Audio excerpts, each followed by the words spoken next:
Assalamualaikum warahmatullahi wabarakatuh. Alhamdulillah wa syukurillah.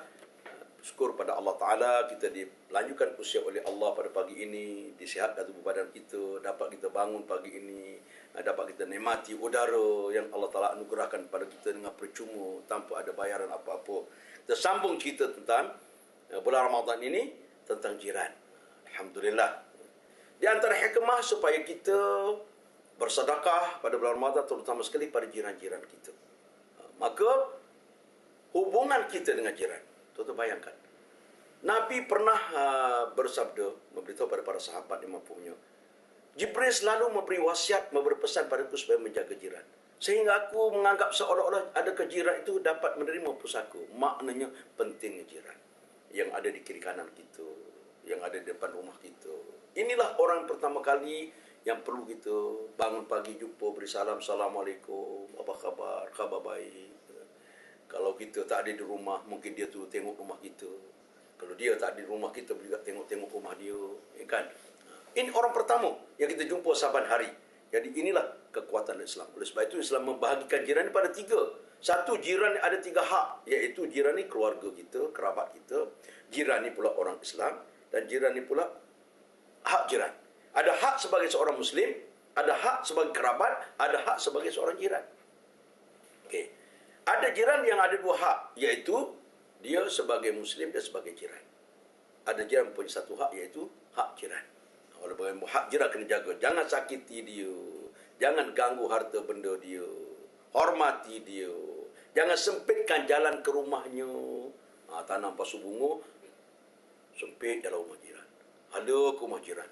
Buang sampah depan rumah jiran, bau busuk. Jiran tengah hampai kain, bakar sampah kita. Habis kain dia bawa asap api, bawa asap sampah kita. Itu kena jaga semua. Sehingga Rasulullah dalam Islam ini mengajarkan tentang perjalanan. Ya Allah, cukup indah, cukup bagus sekali.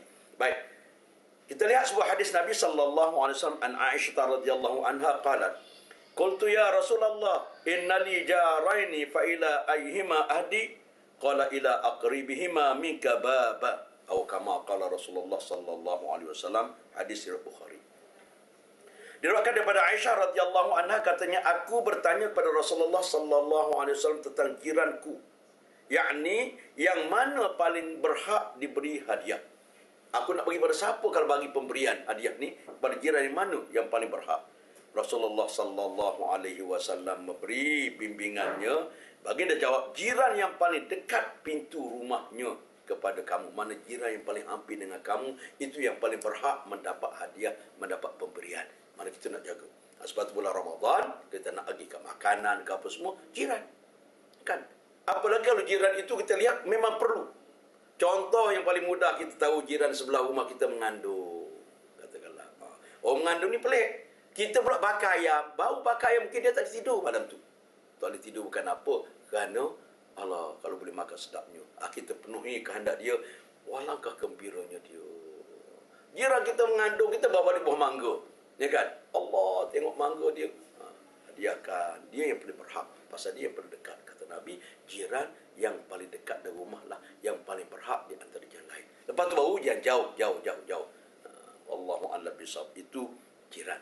Dan adab berjiran kena jaga. Kena jaga. Pertama juga yang saya sebut tadi, jangan melihat apa yang ada di rumahnya. Maksudnya jangan intip, jangan mengintai.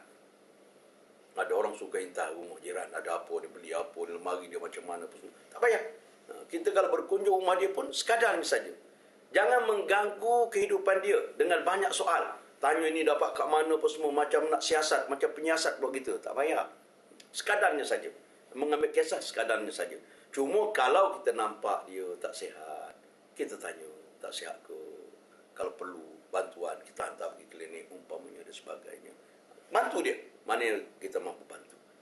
Tanya khabar dia, take care dia.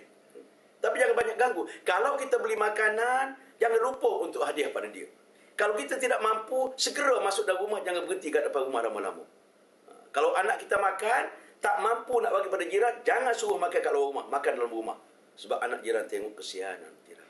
Anak kita makan aiskrim, anak jiran bagi masuk, mana aiskrim, mama dia tak ada duit nak beli yang itu.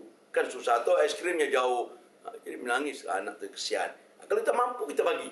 Alhamdulillah tu rahmati Allah kalau kita dapat buat demikian. Saya pernah duduk berjiran seorang kawan. Baik dia, saya pergi outstation.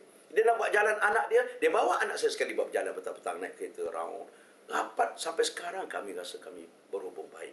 Alhamdulillah. InsyaAllah kita jumpa besok. Kita bincang lagi tentang apa yang patut kita amalkan dalam bulan Ramadan ini insyaAllah.